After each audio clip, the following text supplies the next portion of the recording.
할렐루야. 오늘 하나님 말씀 사도행전 14장 15절부터 17절 말씀입니다.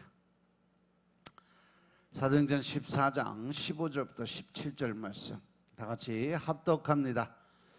가로되 여러분이 어찌하여 이러한 일을 하느냐? 우리도 너희와 같은 성정을 가진 사람이라.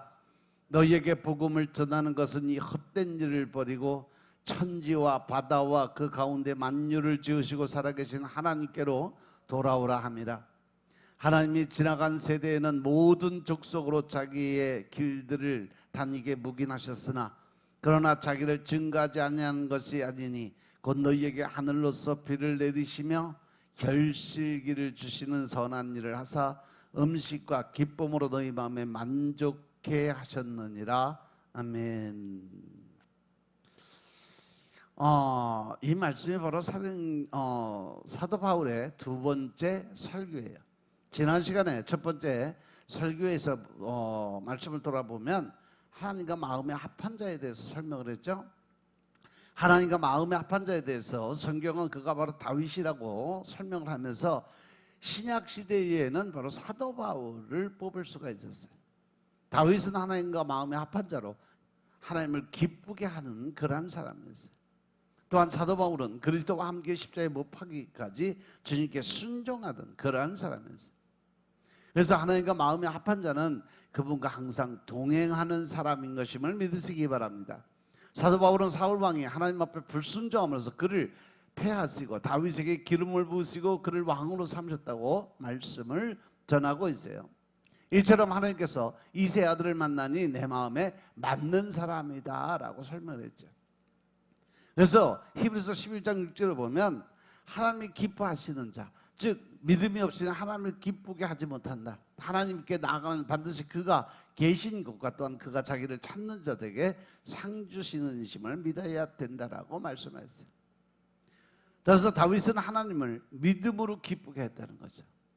이 시대를 살아가는 믿음의 성도들, 우리들도 마찬가지죠. 다윗처럼 하나님과 마음이 합한 자가 되어야 될 줄로 깨달으시기 바랍니다. 그러기 위해서 우리는 하나님의 말씀 안에 들어가서 하나님의 뜻을 깨닫고 하나님이 원하시는 방법대로 살아가는 사람들이 되어야 된다.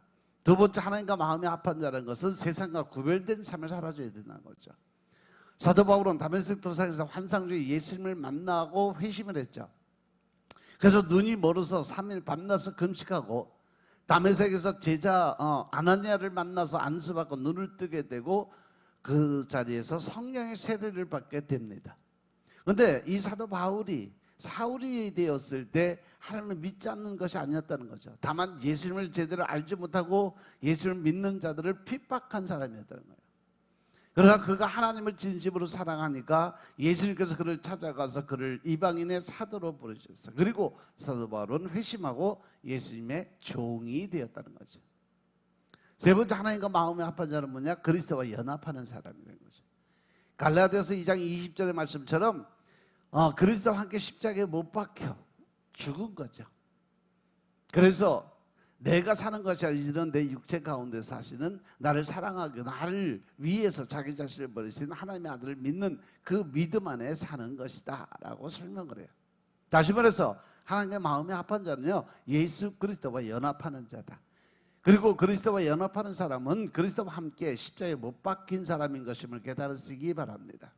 그리스도와 함께 십자가에 못 박힌 사람은 자기 뜻대로 세상을 살아갈 수가 없어요. 이미 내가 죽었기 때문에, 십자가에 못 박아 죽었기 때문에 죽은 자들은 말이 없고 생각이 없고 자기 뜻이 없어요.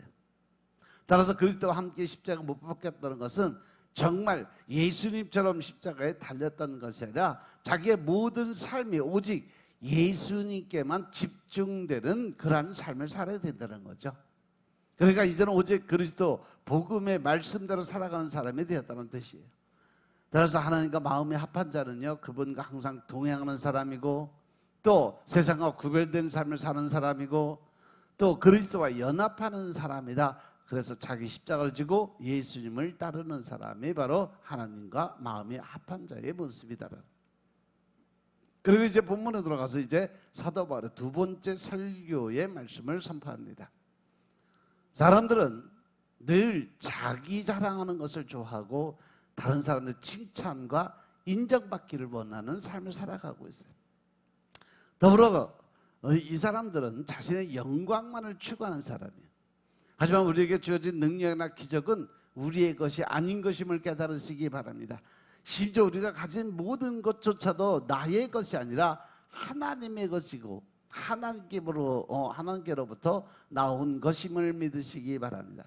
그래서 사람들에게 영광과 칭송을 구할 까닭이 없다는 거죠. 그것 또한 하나님의 것임을 기억하시기 바랍니다. 사도 바울과 바나바는 비시디아 안디옥에서 성공적으로 복음을 전했어요. 하지만 유대인들은 이방인들을 중동질에서 사도 바울을 핍박하게 만들고 그것을 결국은 견디지 못하고 떠나게 만들어 놨고, 그래서 사도 바울과 바나바는 이 비시디아 안디옥에서 이고니온으로 이제 출발해서 떠납니다. 그리고 그들은 그곳에서 전과 동일한 방식으로 회당에 들어가 복음을 전하는 사역을 계속하게 돼요.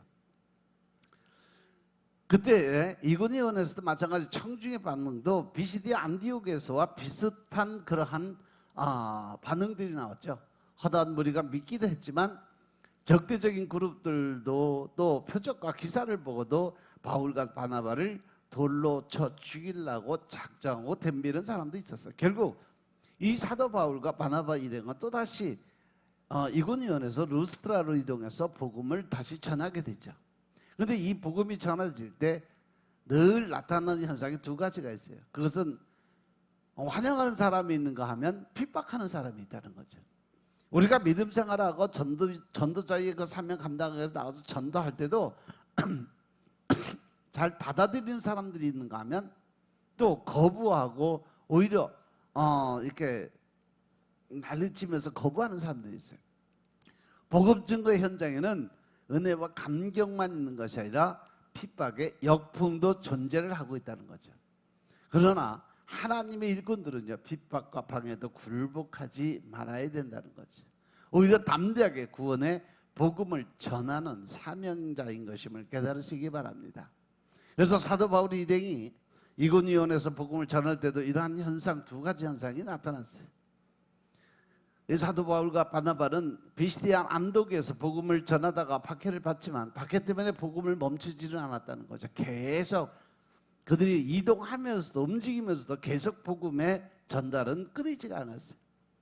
그래서 이제 복음은 다른 곳으로 이동을 해서 이번에 그들이 들어간 곳이 안디옥에서 약 한 140km 떨어진 이고니온 지역이었어요.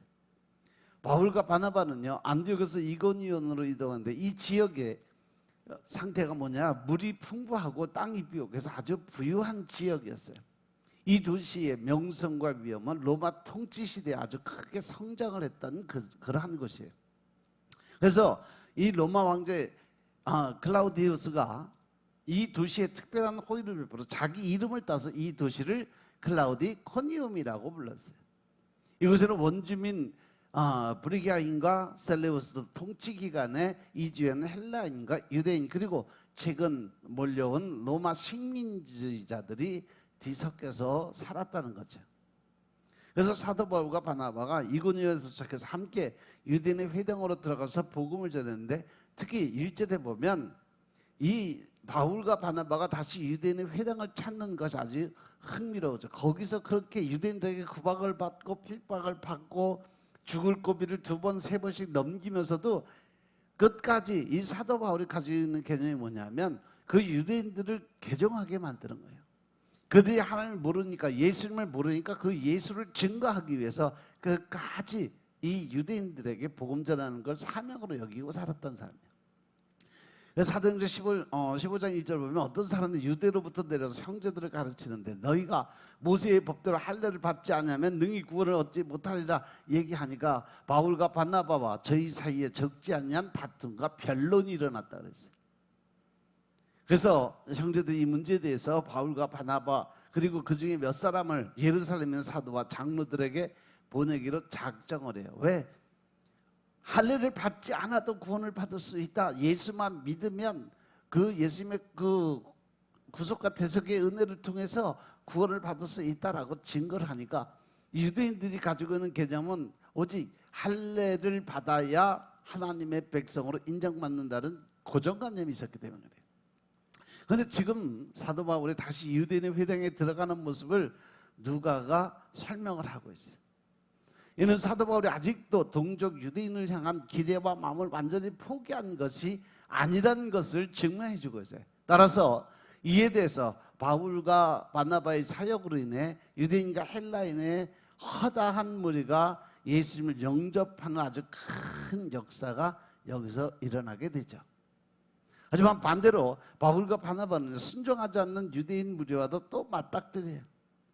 그들은 아주 극한 반대로 이방인들의 마음까지 선동해서 이 사도 바울과 바나바에게 악감정을 품게 만들었어요. 사도 바울과 바나바는 반대에도 불구하고 오래 있으면서 복음을 전하는 그러한 사명을 감당했어요. 오래 있다라는 표현은 사도 바울과 바나바의 선교적인 열정을 보여주고 있죠. 그들이 그것에서 환난과 핍박을 당하고 그렇게 구박을 받는데도 불구하고 끝까지 한 영혼이라도 구원하기 위해서 계속 복음을 전했다라는 거예요. 유대인들의 핍박과 반대에도 불구하고 그들은 이곳에 계속해서 머물고 조금도 위축되지 않고 담대하게 복음을 전하는 일을 계속했다 이 말이에요. 때로는 발에서 티끌을 떨어버리는 그러한 구박을 받고 또 문전박대도 당하지만 이 사도 바울과 바나바에게는요 근본적으로 영혼을 긍휼히 여기는 그 마음이 있었기 때문에 복음을 전할 수밖에 없었다는 거죠. 하나님께서는 이 사도 바울과 바나바를 통해서 이루셨던 방식은 그들이 전하는 말에 신빙성을 더해주기 위해서 그들에게 능력을 주었고 그 능력이 표적과 기사를 행하게 만들어줬다는 거예요. 신약 성경에서 기사는요 항상 표적과 함께 사용이 됐어요. 이는 하나님께서 그들이 하는 사역에 개입을 하셔서 직접적으로 그 어떤 체험을 아니면은 그 능력을 행해서 병고침을 이런 성령 사역을 하게 만들어 주고 있었다는 거예요. 누가가 이고니온에서 일어났던 표적과 기사의 내용에 대해서 구체적으로 기록하지 않는 이유가 무엇인지 알 수 없지만 하나님의 능력이 표적과 기사로 나타날 수 있었음을 결코 소홀하게 취급을 하지 않았다는 거죠. 그런데 누가는 표적과 기사가 일어났다는 사실보다 표적과 기사가 두 사도들의 입으로 전해졌던 복음의 내용을 증언하는 역할을 했다는 점에 무게를 두는 거죠. 어떤 기적과 이적을 나타내는 것이 문제가 아니라 예수 그리스도의 복음, 즉 다시 말해서 예수님을 통해서 구원을 받아야 된다, 믿기만 하면 구원이 된다, 이것에 대해서 중점적으로 설명을 했다는 거죠. 이 초자연적 현상을 자체를 복음의 능력으로 해석하는 것도 중요하지만 이 표적과 기사가 말씀의 권위를 뒷받침하는 기능을 한다는 사실을 받아들이는 태도 역시 필요하다는 거예요. 즉 다시 말해서 말씀이 우선적이고 그 하나님의 말씀 복음이 우선적으로 가야지 눈앞에 보이는 현상만을 바라볼 수 있게 전하는 것은 잘못된 거다는 거죠. 또 한 가지 주목해 볼 것은 바울과 바나바를 사도라고 지칭을 해요. 사도행전 저자인 누가가 이 두 사람을 사도라고 부르고 있다는 사실은 아주 흥미로운 사건이에요. 누가는 지금까지 사도라는 칭호를 예수님의 12제자에게만 제한적으로 사용을 했어요. 엄밀한 의미에서 사도 바울과 바나바는 예수님의 직접적인 그러한 제자들이 아니었죠. 따라서 좁은 의미에서 그들은 사도가 될 수 없었어요. 특히 사도 바울의 사도권에 대한 논쟁은 아주 끊임없이 제기가 됐어요. 예수님의 제자들에게도 늘 변리가 됐고 유대인들이 판단할 때도 그들이 사도로 인정을 하지 않았어요. 그런데 누가는요 사도 바울과 바나바를 사도라고 불러요. 사도행전 13장 1절에 보면 바울과 바나바는 선지자 혹은 교사였어요. 그런데 이제 그들은 사도이기도 하다는 것을 설명을 하죠. 그런데 이러한 설명과 관계없이 분명한 것은 초대교회의 직분 제도가 명확하게 구분되고 있었던 것이 아니라는 거죠. 그때그때 상황에 따라서 직분을 맡겼다는 거예요. 이름에도 사도로 부르고 있는 이유가 있어요. 뭐냐? 우선 바울과 이 바나바를 12사도 속에 포함시키려 한 것은 결코 아닌데 지금까지 제한적으로 사용하는 이 사도라는 단어를 사용했어요. 이러한 관행을 깨고 처음으로 바울과 바나바를 사도라고 부른 것은 의미심장한 일이라는 얘기죠. 두 사도가 오래 있어서 주를 힘입어 담대히 말하니 주께서 그들의 손으로 표적과 기사를 행하게 해서 자기 은혜의 말씀을 증언했다라고 기록됐는데, 이러한 표현은 이 사도 바울과 바나바가 주 예수님의 은혜의 말씀을 증거하는 합법적인 증인인 것을 분명히 알려주고 있다는 거죠. 따라서 이들을 영접하는 것은 예수님을 영접하는 것이고, 이들을 배척하는 것은 바로 예수님을 배척하는 것이다 라고 설명을 하고 있는 거죠. 복음에 대한 설명은 언제나 두 가지야. 복음에 사로잡히지 않으면 복음을 대적한다. 이고니온에서 무리가 나뉘었다고 얘기를 하는데, 표적과 기사가 일어났음에도 불구하고 여전히 유대인들의 편에서 사도 바울과 이 바나바를 대적하는 사람들이 있다는 사실도 엄청 놀라운 사건이죠. 이로써 복음을 받아들이는 것이 결코 자연스럽지 않은 일인 것이 상기될 수 있도록 그렇게 기록을 해놨어요. 이렇게 하나님의 은혜가 아니면 복음 앞에 순종하는 것이 불가능하다는 거죠.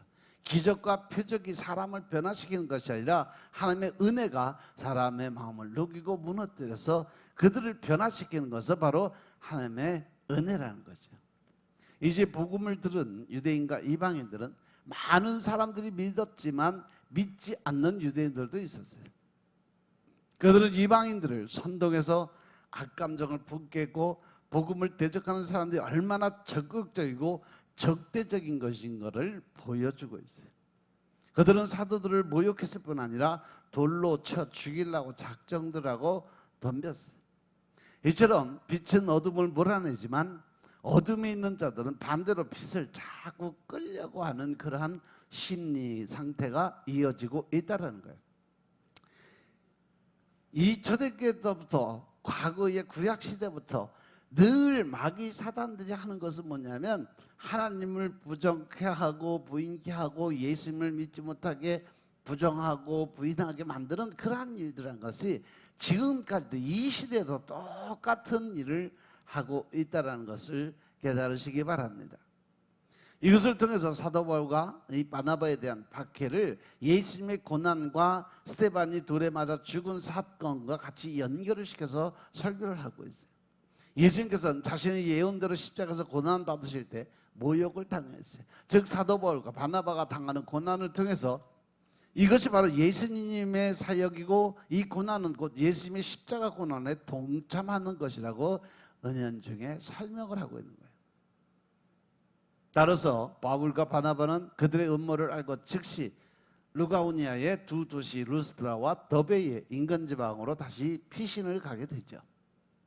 이 사도 바울이 전도 여행을 하면서 곳곳에 교회를 세우고 많은 성도들을 만들고 또 많은 인원들이 개종을 해서 하나님 예수를 믿게 됐는데도 불구하고 그들은 늘 핍박을 받고 환난 속에 빠지고 더 나가서 죽음의 위기를 매번 가는 곳마다 거쳐가요. 그것을 주로 한 것이 누구냐? 바로 유대인들이에요. 그 유대인들이 제사장의 그 특명을 받고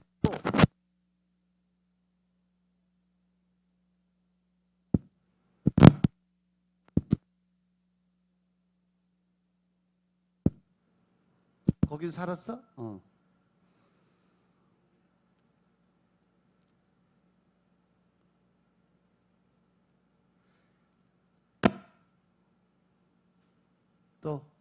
됐다. 그래서 바울과 바나바는요 그들의 음모를 알고 즉시 이 루가오니아의 두 도시로 루스드라와 더베로 피신했는데, 루스드라는 이고니온에서 약 한 30km 정도, 더베는 동남쪽 방으로 한 75km 이게 떨어져 있는 그러한 곳인데도 그들이 계속 움직이면서 거의 100km를 넘게 계속 움직이면서 복음을 전한 거죠. 그러면서도 그들은 이 인근 지역에서 복음을 계속 전파를 했다는 거죠. 이 사도 바울과 바나바 일행이 복음 전하는 일 때문에 생명을 위협하는 일까지 있었지만 그들은 그러한 일에 굴하거나 위축되지 않고 오래 있으면서 복음을 전했어요. 오히려 더 많은 곳에서 복음을 전할 수 있는 기회를 얻게 되죠. 이렇게 사역자들에게 있어서 박해만큼이나 위험한 것은 자기 우상이고 자기 유혹이에요. 자기 우상과 유혹은 복음 증거자들 넘어뜨리는 사단의 강력한 무기예요. 즉 다시 말해서 자기 우상과 자기 유혹이라는 것은 자만과 교만의 모습이죠.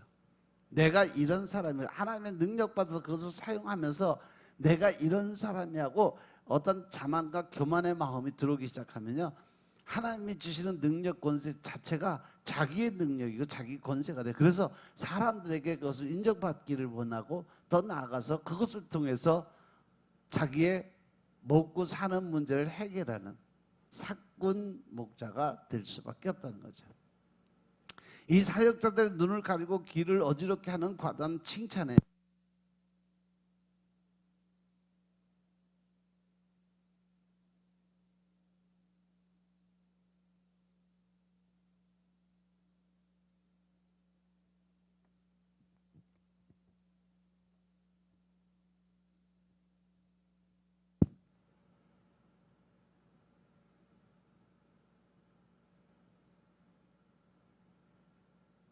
얘는 또 왜 배터리도 없어? 헤롯은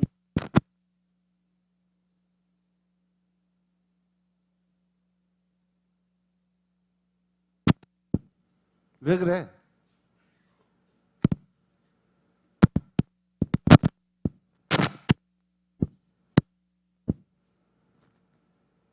어디서 이러는 거야?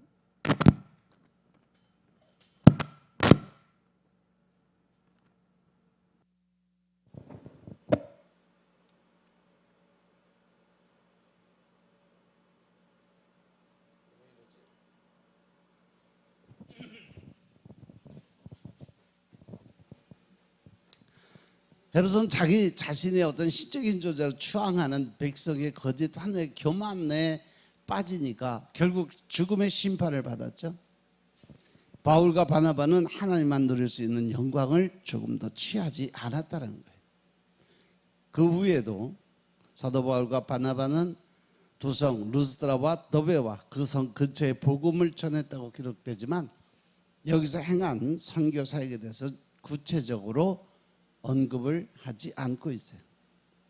이 사도행전 14장의 이 말씀을 세 부분으로 나누면 먼저 8절부터 10절에서 바울과 바나바가 못 걷는 자를 고친 이야기, 그리고 11절부터 15절까지 보면 루스드라 사람들이 바울과 바나바를 신으로 섬기랬다 하는 얘기, 그리고 15절 끝부분부터 18절까지 보면 이에 대한 사도 바울과 바나바의 반응도 소개하는 그러한 이야기를 나눕니다. 그래서 14장 8절부터 10절에 못 걷는 사람을 고친 사도 바울의 이야기, 이것은 루스드라에서 사도 바울과 바나바의 선교는 초자연적인 치유 사역으로 시작해서 여기서부터 이제 성령 사역의 시작이 되는 거죠.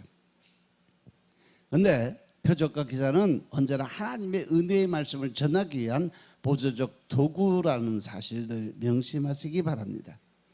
사도 바울의 기적은 의도적으로 계산되고 또 나타나기 위한 선교 방식이었다고 볼 필요가 없다는 거죠. 나면서부터 걷지 못했던 사람이 그 마음에 가지고 있었던 구원에 대한 열망에 사도 바울이 적극적으로 반응을 해서 능력이 나타냈다는 거죠. 루스드라에서도 치유의 기적이 우선해서 복음의 선포가 있었다는 거죠. 그것으로 일어난 기적의 배경엔 나면서부터 걸어본 적이 없던 사람이 있었어요. 그 사람은 사도 바울의 설교를 듣고 있었어요. 그런데 사도 바울이 그 사람 마음속에 구원을 받을 수 있는 믿음이 있다는 것을 영적인 눈으로 보고 그를 알아차렸어요. 그리고 그에게 선포를 합니다. 내 발로 바로 일어서라 라고 명해서 그 사람을 고쳐주는 사건. 이렇게 우리가 말씀 안에서 기도로 준비된 사람 안에 하나님의 능력을 나타낼 수 있는 것은 그 마음 속에 있는 온전한 믿음이 가장 중요하다는 거예요. 그런데 그 믿음이 어디서부터 오느냐? 우리가 그 말씀을 얼마나 먹고 그 말씀을 얼마나 붙들고 기도를 드려서 하나님과 관계가 회복이 되느냐. 믿음조차도 하나님이 주셔야 우리 안에 들어올 수 있다는 사실이죠. 그래서 그 믿음조차도 하나님의 말씀을 통해서 우리가 가질 수 있는 거니까 우리는 늘 말씀과 기도 안에서 살아가면서 하나님과 관계 회복을 이루어갔을 때 진정한 하나님이 원하시고 하나님이 뜻하시는 그러한 삶을 살아갈 수 있음을 믿고 오늘도 말씀으로 기도로 준비되는 여러분들의 삶이 되시길 주 이름으로 축원합니다.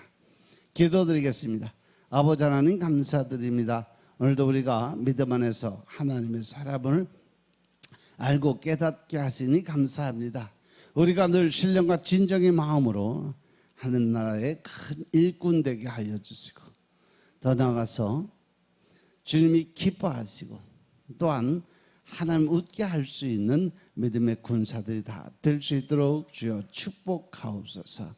오직 성령의 인도하심에 따라 사도 바울과 같이 언제 어디서나 우리가 복음 증거자의 사명 감당케 하시고 전도자의 사명 감당케 하옵소서. 모든 말씀 우리 주 예수 그리스도의 이름으로 감사드리며 기도드렸사옵나이다. 아멘.